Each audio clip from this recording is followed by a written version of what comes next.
आनंद मठ। आनंद मठ और ऋषियों की अनमोल धरोहर को संजोएं।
भद्रं कर्णेभिः शृणुयाम देवाः।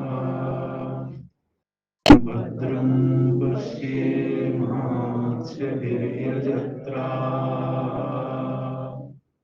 स्थिरैरङ्गैस्तुष्टुवागुंसस्तनूभिः व्यशेमदेवहितं यदायुः। स्वस्ति न इन्द्रो वृद्धश्रवाः। स्वस्ति नः पूषा विश्ववेदाः। स्वस्ति नस्तार्क्ष्यो अरिष्टनेमिः। स्वस्ति नो बृहस्पतिर्दधातु। ॐ शान्तिः शान्तिः शान्तिः।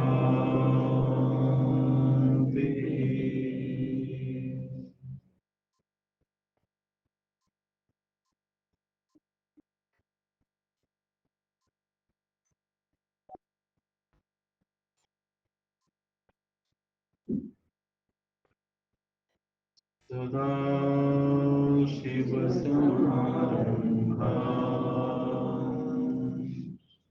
शङ्कराचार्यमध्यमाम् अस्मदाचार्यपर्यन्ताम् वन्दे गुरुपरम्पराम्।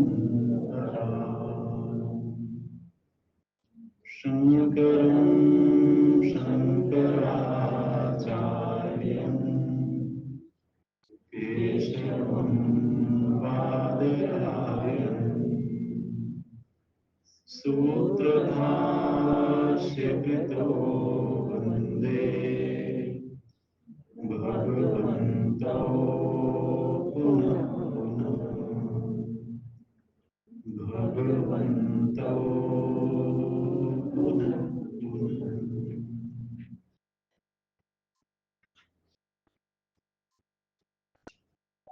नमः श्रीशङ्करानन्द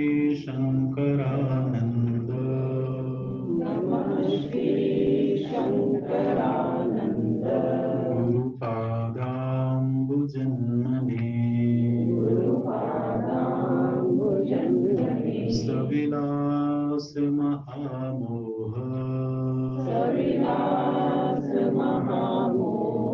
ग्राहग्रासैककर्मणे ग्राहग्रासैककर्मणे तत्पादाम्बुरुहद्वन्द्व तत्पादाम्बुरुहद्वन्द्व सेवा निर्मलचेतसाम्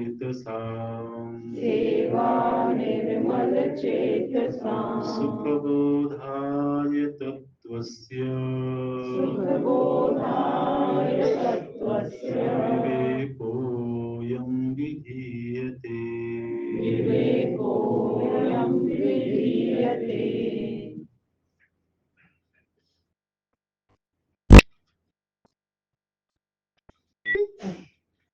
तैतालीसवें श्लोक से पाठ करेंगे। 43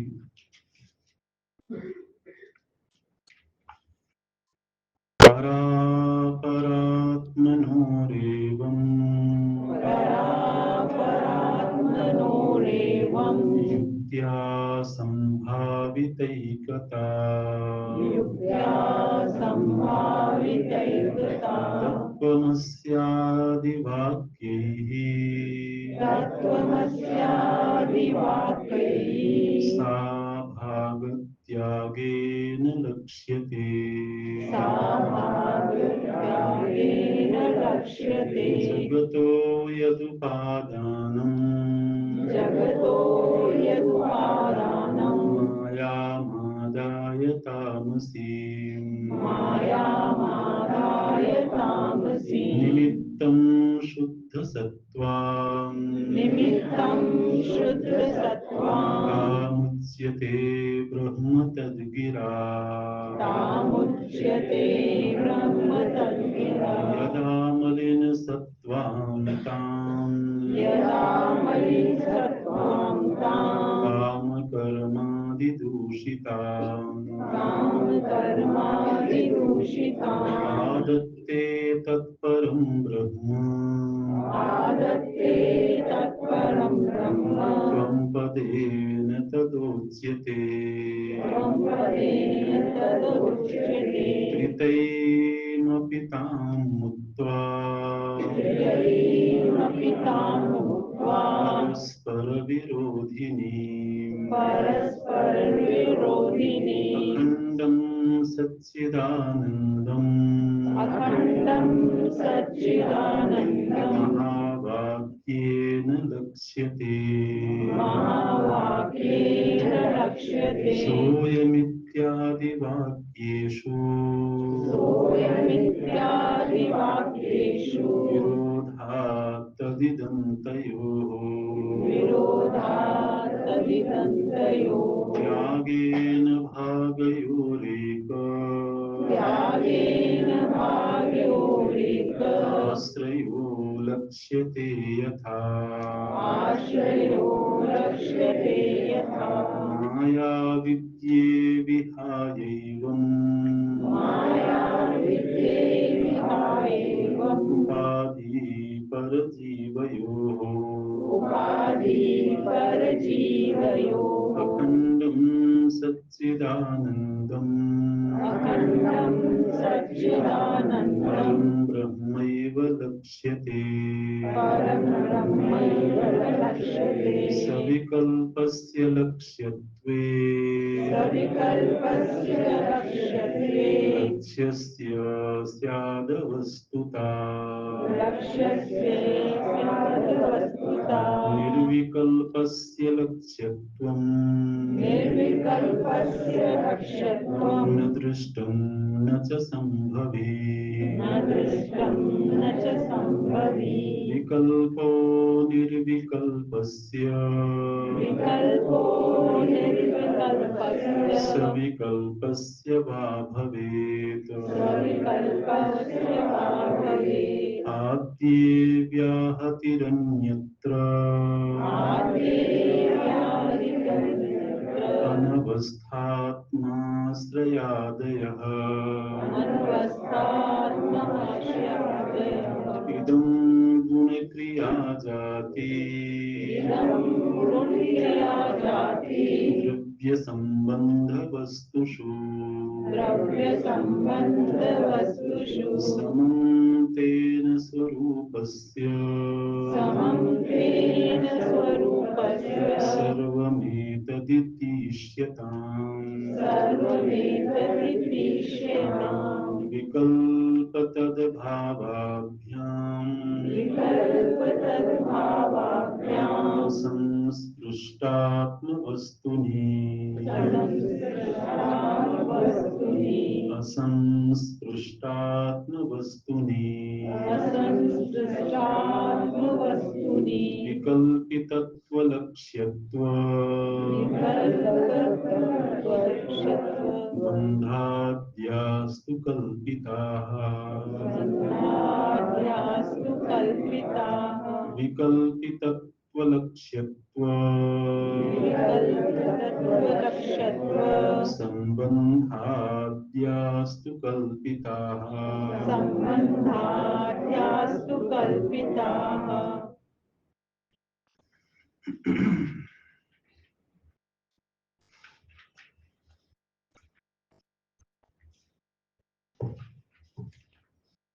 पर अपर आत्मनोः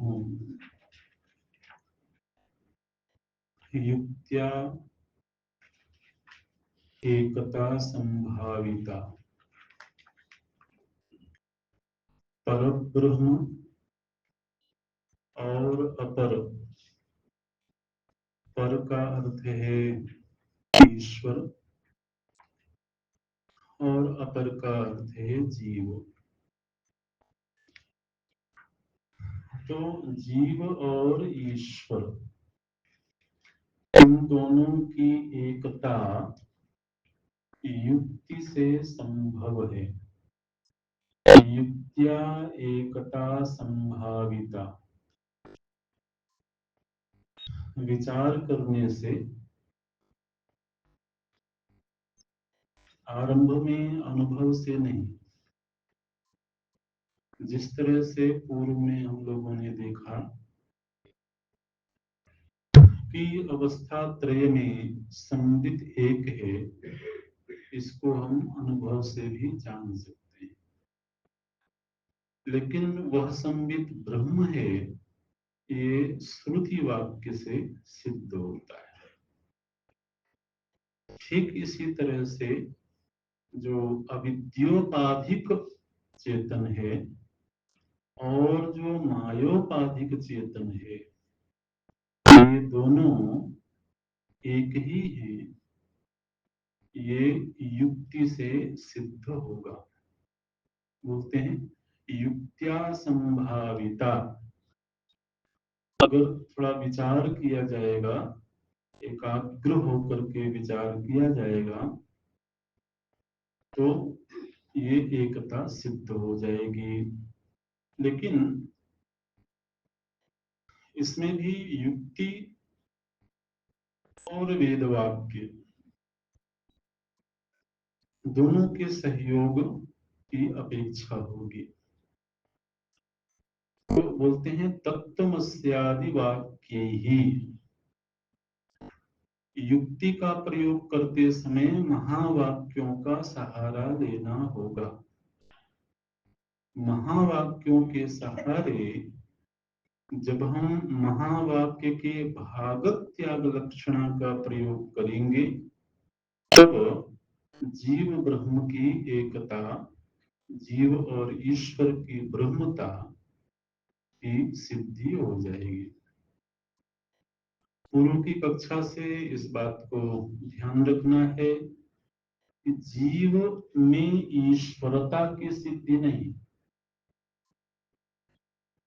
जीव भाव एक औपाधिक पहचान है और इसी तरह से ईश्वरता भी एक औपाधिक पहचान है। औपाधिक कह के कोई ये न समझ ले कि ईश्वर कोई कमतर चीज है, कोई छोटी चीज है, ऐसे नहीं। यदि हमारे भीतर जीव भाव बना हुआ है, तो जितना सत्य जीवत्व है, उतना ही सत्य इस सृष्टि का नियंता ईश्वर है।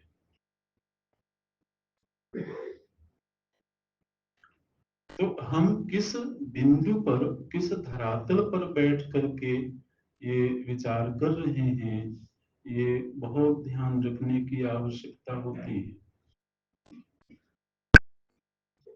तो इसलिए भागत त्याग लक्षण, भागत त्याग का अर्थ है एक हिस्से का त्याग करके दूसरे हिस्से को ग्रहण करना। दृष्टांत दिया जाता है, शास्त्रीय दृष्टांत दिए जाते हैं हमारे शास्त्रों में। गंगायाम घोषः,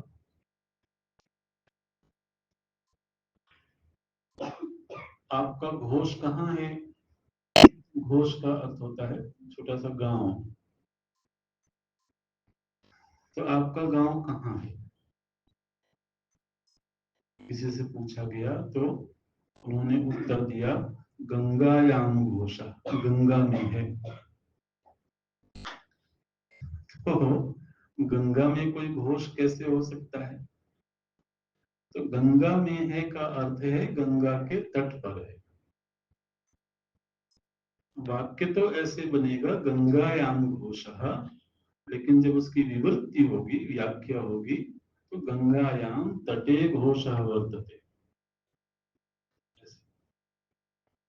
तो गंगायाम घोषः, इसमें गंगा का त्याग किया जाएगा लेकिन तट का ग्रहण किया जाएगा। तो एक हिस्से का त्याग करना, एक हिस्से को ग्रहण करना, इसको बोलते हैं भागत त्याग लक्षण।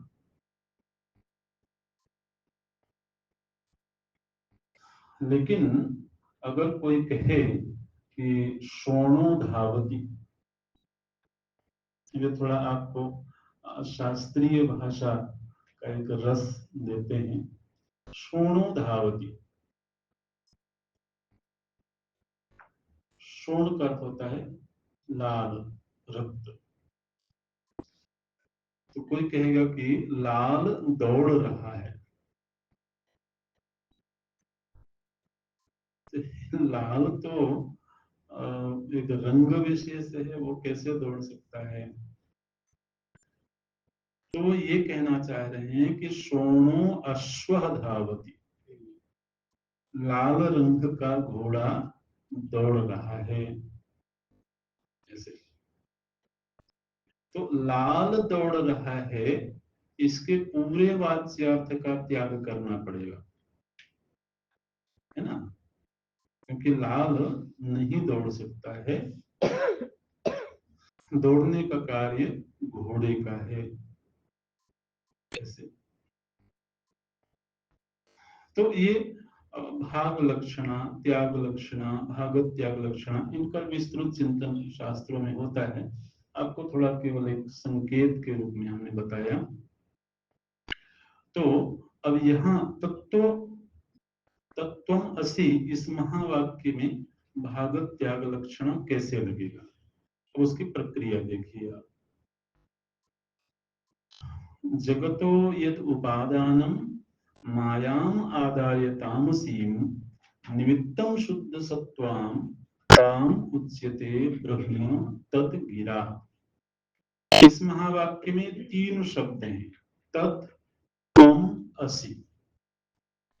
हमको हर पद का ठीक ठीक अर्थ सुनिश्चित करना होता है। तो पहला पद है तत्। इस तत् शब्द का अर्थ क्या है? बोलते हैं तद गिरा। ये जो शब्द है 44वें श्लोक का अंतिम जो शब्द है तद गिरा। तद गिरा मतलब तत् नाम के शब्द से, तत्पद से ये बात कही गई है। क्या कही गई है? तो जगत के संदर्भ में हमने दो बातें देखी। एक बात ये देखी कि ईश्वर है जो विशुद्ध सत्व प्रधान उपाधि से उपहित है ना? और जगत बनता है तामसिक प्रकृति से। तो तामसिक प्रकृति जगत का उपादान कारण है, और जो विशुद्ध सत्व प्रधान प्रकृति में उपहित चेतन है वह निमित्त कारण है। ऐसे अब ये सब नए नए विषय हैं, थोड़ा थोड़ा परिचित होंगे, लेकिन फिर भी संकेत करना उचित है। कोई भी चीज बनती है तो उसके कम से कम 3 कारण होते हैं। दुनिया में कोई भी चीज बने, जो भी नव निर्माण होता है, उसके निर्माण में 3 कारण अवश्य होते हैं। एक को बोलते हैं उपादान कारण। उपादान कारण का अंग्रेजी में बोलेंगे मटेरियल कॉज। तो उपादान मतलब किस धातु से वो वस्तु बन रही है। जैसे मिट्टी से घट बन रहा है, कपास से अथवा धागे से वस्त्र बन रहा है ना, स्वर्ण से आभूषण बन रहे हैं। तो ये जो स्वर्ण है अथवा धागा है अथवा मिट्टी है, ये उपादान कारण है। यद उपादाय कार्यम प्रवर्तते तत् उपादानम, ऐसी परिभाषा की जाती है। नियत पूर्व भावित्व, बड़े सुंदर सुंदर लक्षण किए गए, परिभाषाएं की गई हैं सबकी। तो दूसरा, कोई भी चीज बनती है तो उसका कोई ना कोई निमित्त होता है। निमित्त का मतलब होता है बनाने वाला। जैसे घट बन रहा है तो जो कुंभकार है वह निमित्त कारण है। तीसरा होता है करण कारण।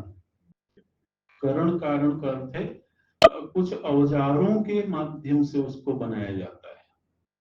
उपकरण होते हैं उनको करण कारण बोलते हैं।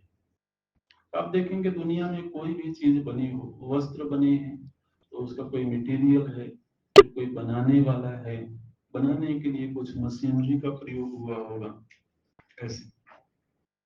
तो इसी तरह से यह सृष्टि एक निर्मिति है, एक निर्माण है, बनी हुई चीज है। बनी हुई चीज इसलिए कही जाएगी क्योंकि ये नष्ट प्राय है। जो चीज नष्ट प्राय होती है, कभी न कभी नष्ट होती है, तो निश्चित रूप से वो कभी बनी होती है। तो इस सृष्टि का उपादान कारण तो तामसी प्रकृति है, प्रकृति का तामस अंश है, ये जो स्थूल सृष्टि है। और इसका जो निमित्त कारण है,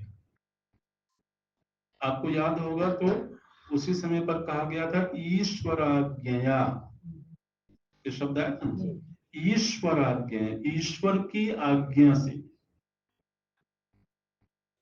ईश्वर की प्रेरणा से। और वो ईश्वर की पहचान क्या की गई थी? सत्व शुद्धि। सत्व शुद्धि में जो उपहित चेतन है वो ईश्वर है। तो आप ईश्वर को 2 जगह रख लीजिए। एक मलिन प्रकृति में उपहित ईश्वर और एक विशुद्ध प्रकृति में उपहित ईश्वर। क्योंकि प्रकृति जब भी होगी बिना ईश्वर के नहीं होगी। वेदांत में प्रकृति को स्वतंत्र नहीं माना गया है ना। अब इसका दार्शनिक चिंतन बहुत विस्तृत है। कुछ दर्शनों ने प्रकृति को स्वतंत्र माना है, जैसे योग है, सांख्य है, इन्होंने प्रकृति को स्वतंत्र माना है। लेकिन वेदांत उससे सहमत नहीं है। तो प्रकृति का अधिष्ठान, प्रकृति का आश्रय ईश्वर तो है ही। प्रकृति चाहे विशुद्ध रूप में हो और चाहे तामसी रूप में हो, हर रूप में वह ब्रह्म पर ही आश्रित है, ईश्वर पर ही आश्रित है। तो विशुद्ध प्रकृति में उपहित चेतन और तामसी प्रकृति में उपहित चेतन, तत्पद का अर्थ है। ठीक है, क्या बोलते हैं? जगतो यद उपादानम, जगत का जो उपादान है, जिससे जगत बना है, वो क्या है? बोले मायाम। माया ही उपादान कारण है। माया कहें या प्रकृति कहें, एक ही बात है। और वह भी कौन सी माया? बोले तामसी। तो तामसी माया को लेकर के तो जगत बनता है। उसको बनाने वाला कौन है, निमित्त कौन है? तो बोलते हैं निमित्तम शुद्ध सत्वान, शुद्ध सत्व में उपहित जो चैतन्य है वह बनाने वाला है। तो हमको ये मान के चलना होगा कि वो चैतन्य तामसी माया में भी उपहित है और शुद्ध सत्वात्मिका माया में भी उपहित है। इन दोनों मायाओं को छोड़ करके, इन मायाओं का जो आश्रय तत्व ब्रह्म है, वो तत्पद का अर्थ है। भागवत त्याग समझ में आ गया? कौन से हिस्से को छोड़ना है, कौन से हिस्से को लेना है। और थोड़ा सरल करने के लिए हम थोड़ी कल्पना करें, और कल्पना करते हुए हम सृष्टि के आरंभ में चले। बिल्कुल जब कुछ नहीं था,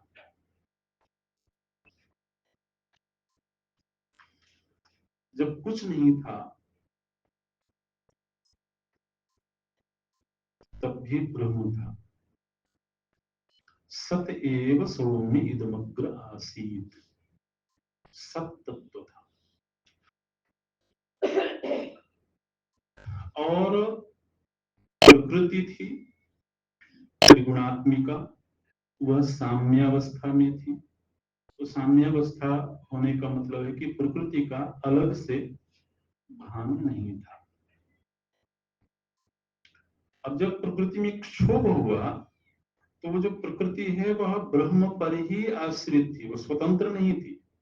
एक जगह कहीं प्रकृति बैठी हुई है और कहीं सत्तत्व बैठा हुआ है, ऐसा नहीं।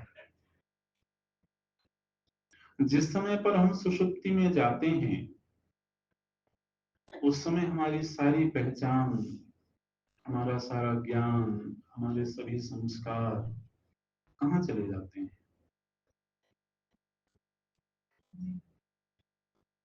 मैं में ही लीन हो जाते हैं, है ना? मैं से जुदा नहीं होते। यहाँ तक कि मन बुद्धि भी मैं में ही लीन हो जाते हैं। आपको क्या बताएं, वेदों ने तो यहाँ तक कह दिया कि हर सुषुप्ति में तुम अपने ब्रह्म स्वरूप में चले जाते हो। ये वेदों ने कहा, अहरह ब्रह्म गमयति, ऐसे वेद मंत्र।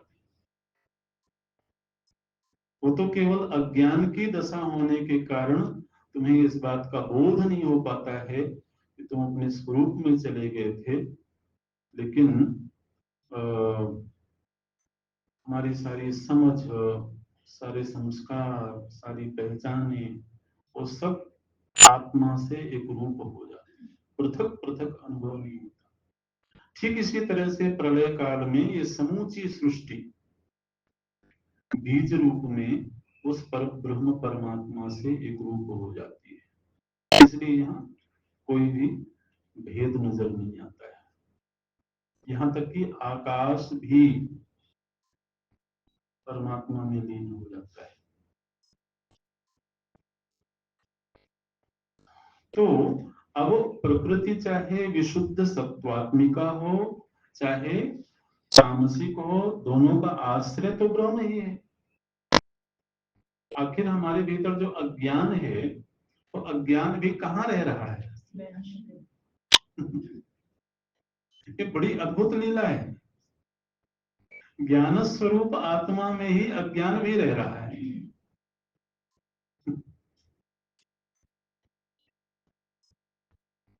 तो वो तामसी माया भी और सत्वात्मिका माया भी ब्रह्म पर आश्रित है।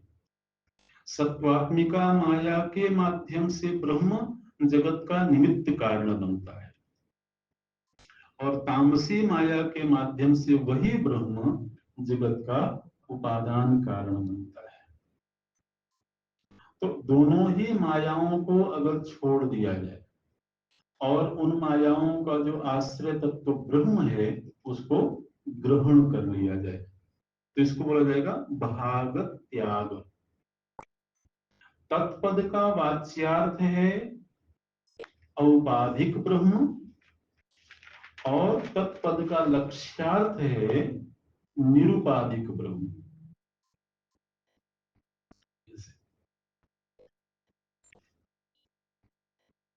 थोड़ा कुछ खुल रहा है। अच्छा ये विषय ऐसे हैं कि बारंबार बारंबार हमको सुनने की आवश्यकता होती है। तो तत्पद का लक्ष्यार्थ निश्चित हो गया। अगर केवल वाच्यार्थ की बात करेंगे तो फिर वो सगुण ब्रह्म है ना। वो जो भगवान का अवतारी विग्रह है वह भी तत्पद का वाच्यार्थ है। जगत बनाने वाले, जगत का संरक्षण करने वाले, जगत को अपने में लीन करने वाले जो प्रभु हैं वो सब तत्पद के वाच्यार्थ हैं। तो जब हम केवल वाच्यार्थ पर चिंतन करेंगे तब ये बहुत सुंदर चिंतन होता है और वाच्यार्थ के आधार पर भक्ति की सिद्धि होती है। यह तत्त्वमसि महावाक्य ही भक्ति की भी व्याख्या करता है और तत्व की भी व्याख्या करता है। तो जब हमको केवल वाच्यार्थ को लेके चलना होता है तब वहां पर तत् अलग होता है और तुम अलग होता है। वाक्य में तो कहा गया कि तत्त्वम असि, तुम वही हो, तो उसमें फिर विभक्तियां अलग अलग की जाती हैं। विभक्तियां कैसे की जाती हैं? तस्य त्वम असि, तुम उसके हो। अब इसमें भक्ति आ जाएगी, इसमें माधुर्य आ जाएगा, है ना। तुम किसके हो? तो उस परमात्मा। तस्मै त्वम असि, तुम उसके लिए हो। तेन त्वम असि, तुम उसके द्वारा हो। तस्मिन् त्वम असि, तुम उसी में हो। ऐसे तो 7 विभक्तियां होती हैं, हर विभक्ति लगा करके और फिर भक्ति की सिद्धि होती है। उसी में है, उसी से है, उसी के लिए है, ऐसे। लेकिन अभी हम लक्ष्यार्थ का चिंतन कर रहे हैं, तो लक्ष्यार्थ में कुछ हिस्सा छूटेगा और कुछ हिस्सा ग्रहण होगा, ऐसे। तो उस ईश्वर का जो उपाधि है, ईश्वर की उपाधि है, उपाधि क्या है? माया। तो माया छूट जाएगी और माया जिसमें आश्रित है उस ब्रह्म का ग्रहण हो जाएगा। वो ब्रह्म कैसा है? बोले वो सच्चिद आनंद स्वरूप है, माया रहित ब्रह्म। माया का आश्रय रूप जो ब्रह्म है वह सच्चिद आनंद रूप है।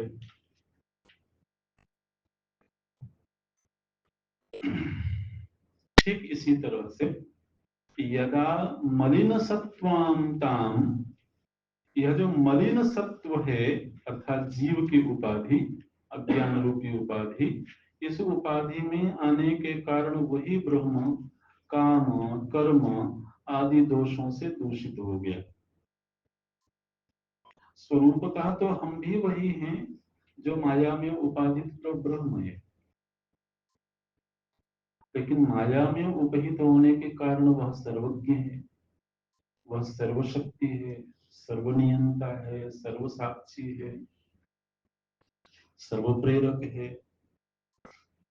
गतिर्भर्ता प्रभु साक्षी निवास शरणम सुहृद प्रभव प्रलय स्थानम निधानम बीजम अव्ययम। प्रभु जी अपने बहुत सारे लक्षण गीता जी में बताते हैं। माया की उपाधि के कारण उस ब्रह्म में कुछ विशिष्ट विशिष्ट योग्यताएं आ जाती हैं। उपाधि हटा देने पर केवल वह सच्चिद आनंद रूप, फिर वह सर्वज्ञ नहीं है, फिर वह सर्वनियंता नहीं है, फिर वो सर्वशक्ति नहीं है, फिर वह केवल तत्व मात्र है। ठीक इसी तरह से जब मलिन सत्व में उपहित हुआ वही चेतन, तो क्या हो गया? बोले काम कर्मादि दूषिताम, काम कर्म आदि दोषों से युक्त हो गया। आदत्ते तत्परम ब्रह्म, इन काम कर्म आदि दोषों वाली उपाधि को अगर छोड़ दिया जाए, यानी अंतःकरण कहें, बुद्धि कहें अथवा अविद्या कहें, अगर इस वाले हिस्से को छोड़ दिया जाए तो फिर जो त्वम का लक्ष्यार्थ होगा वह भी सच्चित आनंद रूप ब्रह्म ही होगा। तो आदत्ते तत्परम ब्रह्म त्वम पदेन तदा उच्यते। माने जब गुरु शिष्य को संबोधित करेंगे तुम, तो इस तुम शब्द का वाच्यार्थ तो व्यक्ति है ना, लेकिन इस त्वम पद का जो लक्ष्यार्थ है वो व्यक्ति नहीं है। इन तीनों शरीरों से भिन्न जो चेतन तत्व है वो त्वम पद का लक्ष्यार्थ है। तो वहां तत्पद का लक्ष्यार्थ जो ब्रह्म है वह सच्चिद आनंद रूप है, और यहाँ त्वम पद का लक्ष्यार्थ जो जीव है वह भी सच्चिद आनंद रूप है। इस दृष्टि से देखेंगे तो फिर दोनों एक ही है। जैसे ही उपाधि को हटाया वैसे फिर भेद मिट गया। तो ये बोलते हैं त्रितयीमपि ताम मुक्त्वा परस्पर विरोधिनी। देखिए तीन उपाधियों की चर्चा यहाँ पर हुई। कौन सी तीन उपाधियां? एक विशुद्ध सत्व प्रधान उपाधि जिसमें उपहित होकर के ईश्वर प्रेरक बनता है, निर्माता बनता है। फिर एक तामसी माया रूप उपाधि जिसको लेकर के सृष्टि बनती है, और एक मलिन सत्व की उपाधि जिससे जीव बनता है। अब ये तीनों उपाधियां एक दूसरे से परस्पर विरुद्ध हैं, अत्यंत विरुद्ध हैं। कहाँ तो विशुद्ध सत्व की उपाधि जिससे वही का वही ब्रह्म सर्वज्ञ हो गया, और कहाँ ये मलिन सत्व की उपाधि जिससे एक छोटा सा अंतःकरण बन गया है? सीमित ज्ञान है, सीमित शक्ति है। तो उपाधियों में इतना बड़ा अंतर है। और फिर कहाँ वो मलिन प्रकृति, तामसी प्रकृति जिसमें पूरी तरह से जड़ता की सिद्धि हो रही है। तो देखिए ये वेदांत की भाषा में इस तरह से बात की गई। जब हम लोक व्यवहार की भाषा में बात करेंगे तो जीव, जगत, जगदीश्वर। जीव मतलब जो मलिन सत्व में उपहित है, जगत जो तामसी प्रकृति से बना हुआ है, और जगदीश्वर जो शुद्ध सत्व में उपहित है। तो शुद्ध सत्व और मलिन सत्व, आप ध्यान देंगे दोनों जगह सत्व शब्द का प्रयोग हो रहा है, दोनों जगह ज्ञान की अभिव्यक्ति हो रही है, जीव में भी और ईश्वर में भी। लेकिन जो तामसी प्रकृति है, क्योंकि तम में जड़ता की प्रधानता होती है, इसलिए तामसी प्रकृति से बनी हुई सृष्टि जड़ रूप मालूम पड़ती है। अब ये तीनों उपाधियां हैं, ये सब एक दूसरे से अत्यंत विरुद्ध हैं। तो बोलते हैं त्रितयीमपि ताम मुक्त्वा परस्पर विरोधिनी। जिस समय पर इन तीनों ही उपाधियों को छोड़ दिया जाएगा, उस समय अगर कोई शेष रहेगा तो वह केवल अखंडम सच्चिदानंदम महावाक्येन लक्ष्यते। महावाक्य के द्वारा फिर उसी अखंड सच्चिद आनंद ब्रह्म को लक्षित किया जाएगा। तो गुरु ने शिष्य को ये कहा कि देखिए, पहले विवेक करवाया उन्होंने, पहले बताया कि किस तरह से तुम पंचकोशों से रहित हो।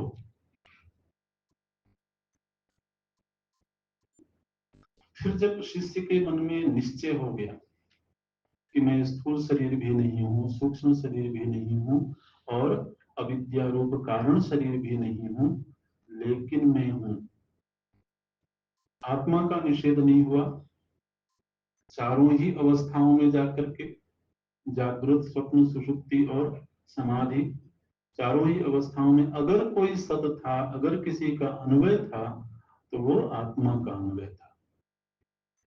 उस आत्मा को लक्ष्य करके आचार्य बोलते हैं त्वम। तत् असि, वही हो। वही माने जो जगत की उत्पत्ति से पूर्व सब तत्व था। तो ये उस महावाक्य का लक्ष्यार्थ सिद्ध हुआ। विशुद्ध अंतःकरण से संपन्न अगर शिष्य सामने बैठा हो, तो इस महावाक्य का श्रवण करने के अनंतर ही उसके अनुभव में ये घटना घट जाएगी और वो बोल पड़ेगा अहम ब्रह्म अस्मि।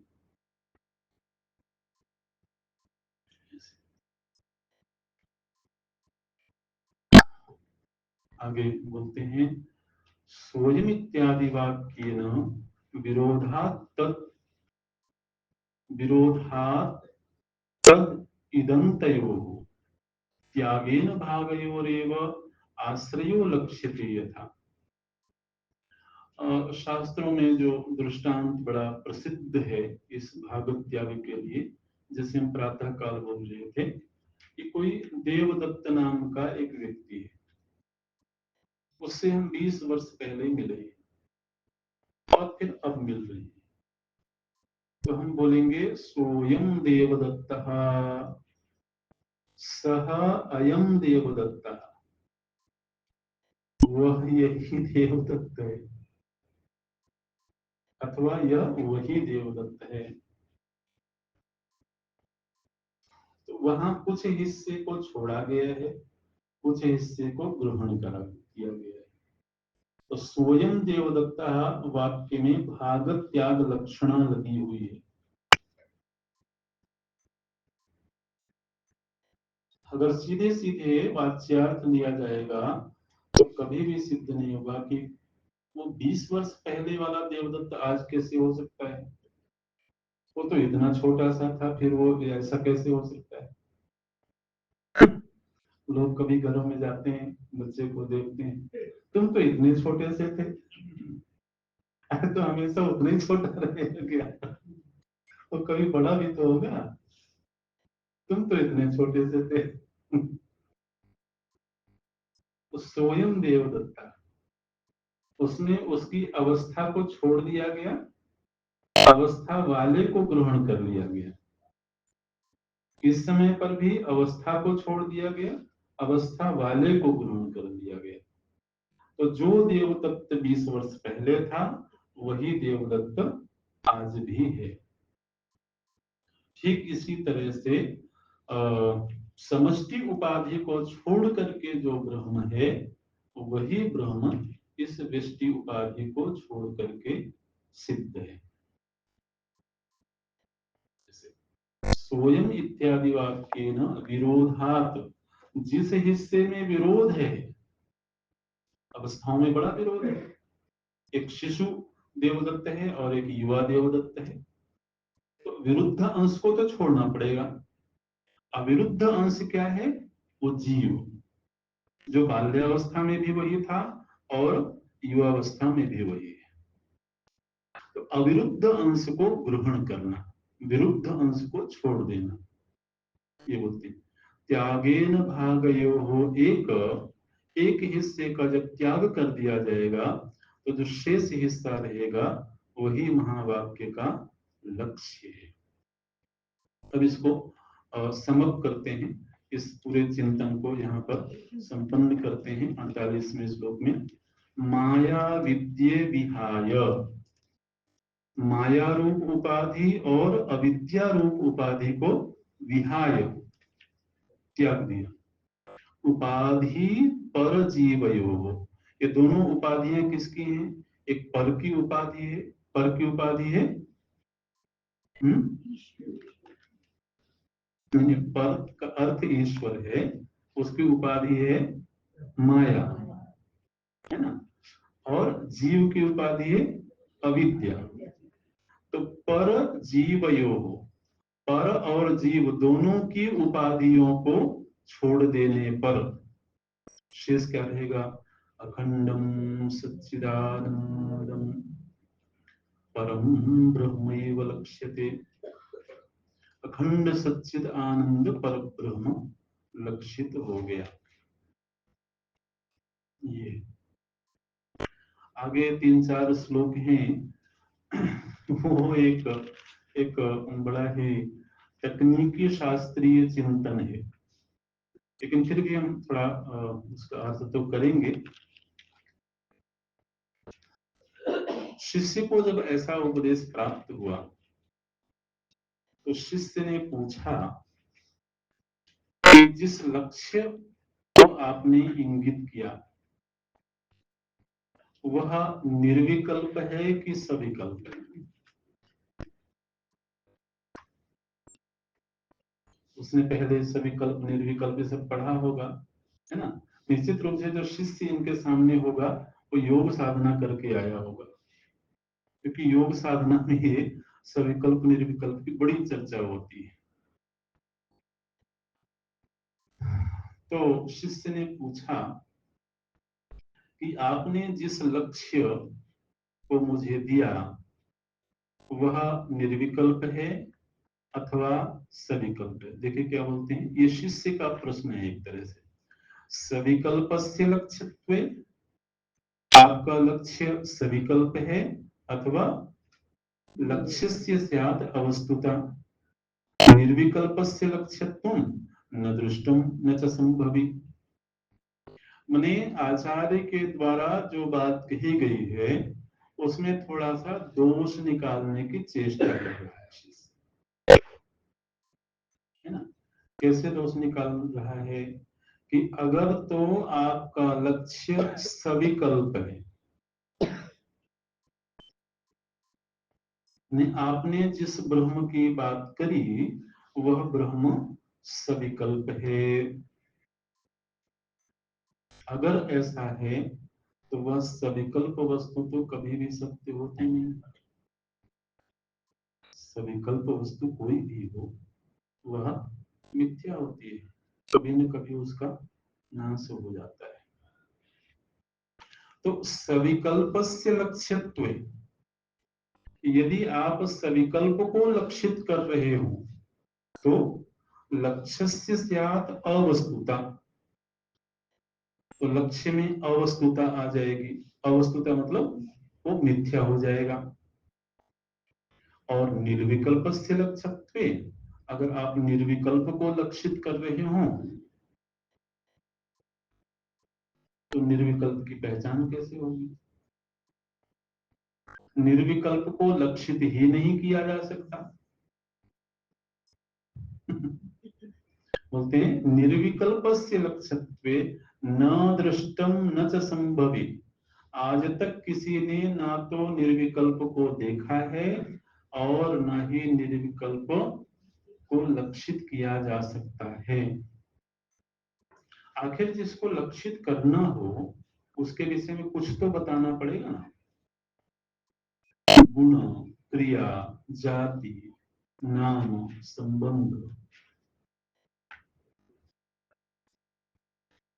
किसी भी वस्तु को पहचानने के लिए ये 5 माध्यम होते हैं।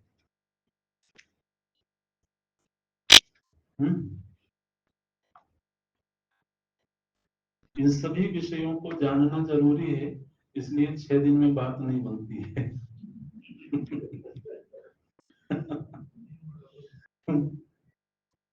फिर ये होता है कि क्या छोड़ें और क्या क्या ग्रहण करें।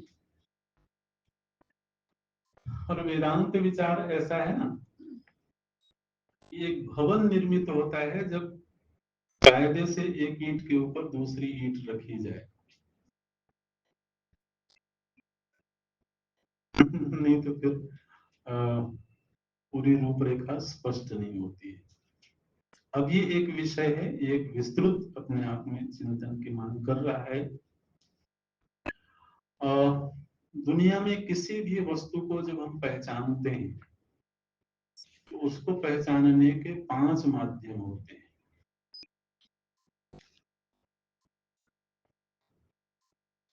उसका कोई नाम हो,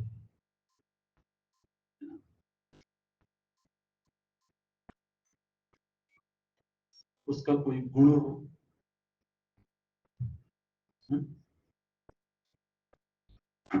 उसमें कोई क्रिया हो। तुम जाओ वहां रामलाल से मिल करके आना, तो केवल नाम के जरिए भी व्यक्ति उसके पास तक पहुंच सकता है। वो जाएगा वहां, लोगों से पूछेगा ये रामलाल कौन है, या तो बताया जाएगा उसका गुण, देखो उसका ऐसा रंग है, ऐसा रूप है, ऐसा पहनावा है, तो गुण के जरिए पहचान होगी। तीसरा है क्रिया। क्रिया मतलब वो करता क्या है। तो वहां जाना और जो बच्चों को पढ़ा रहे होंगे वो रामलाल है, उनसे मिल के आ जाना। तो क्रिया के जरिए हम भी जब दूसरों के सामने अपनी पहचान बताते हैं तो इन्हीं सब माध्यमों के जरिए बताते हैं। मेरा ये नाम है, मेरा ये पद है, मैं ये काम करता हूँ, है ना, मेरे ये गुण हैं, अपने गुणों के जरिए, अपनी उपाधि के जरिए। फिर होता है जाति। जाति मतलब वो मनुष्य है कि पशु है कि पक्षी है, वो क्या है, तो जाति के जरिए पहचान होती है। और 5वां माध्यम होता है संबंध। तो पूछना वहां पर कृष्णलाल का भाई है, कृष्णलाल से जाकर के मिलना, तो वो रामलाल तक पहुंचा देगा तुमको। तो ये 4-5 माध्यमों से ही किसी की पहचान होती है। अब कोई निर्विकल्प है, निर्विकल्प मतलब ना तो उसका कोई नाम है, ना उसकी कोई जाति है, ना कोई गुण है, ना उसमें कोई क्रिया है, ना ही उसका किसी से संबंध है। और उसको कैसे लक्षित किया जाएगा? तो निर्विकल्प को किसी भी तरीके से लक्षित ही नहीं किया जा सकता। अगर तो ब्रह्म निर्विकल्प है तो उसको लक्षित नहीं किया जा सकता, फिर आपका यह महावाक्य व्यर्थ हो गया।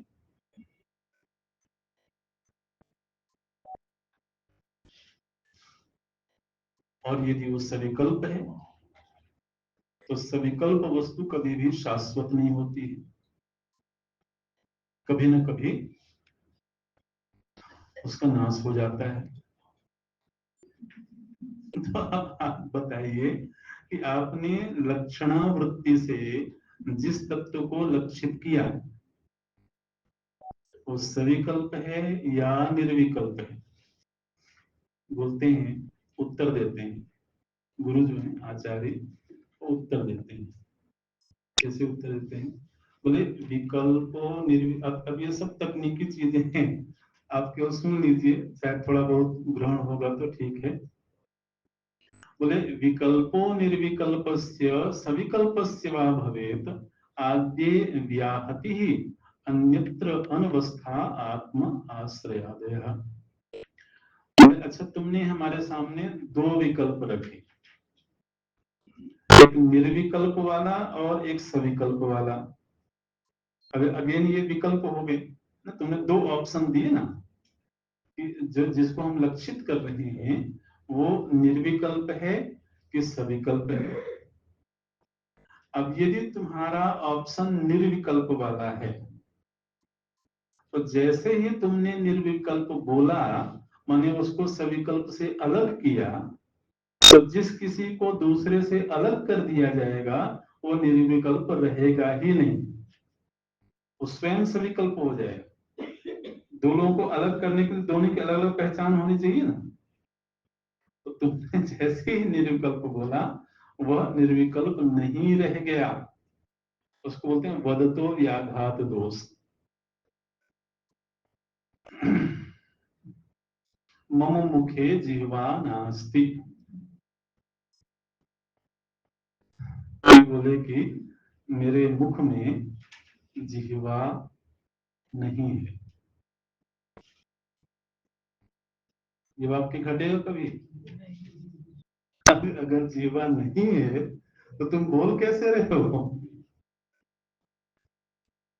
जैसे कभी कभी लोग बोलते हैं आज मेरा मौन है।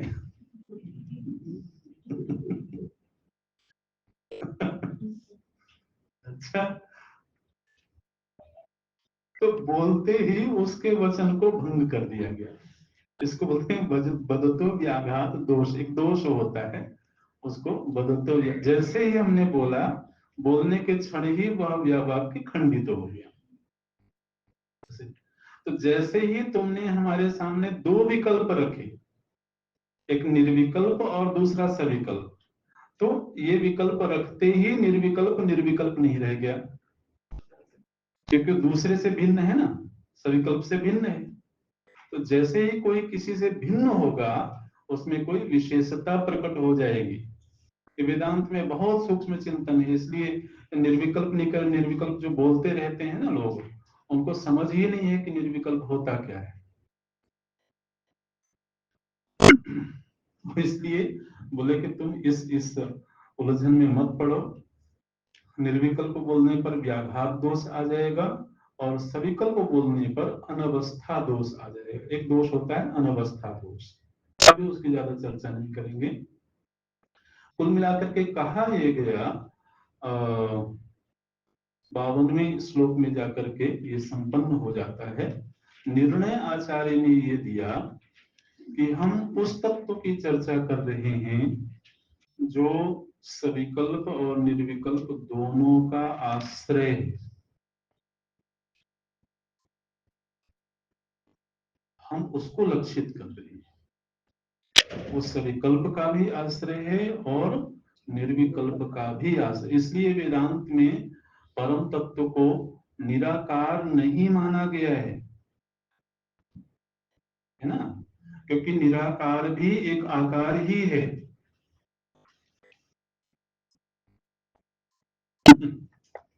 वेदांत में जो ब्रह्म तत्व है वह साकार निराकार दोनों का आश्रय वस्तु है,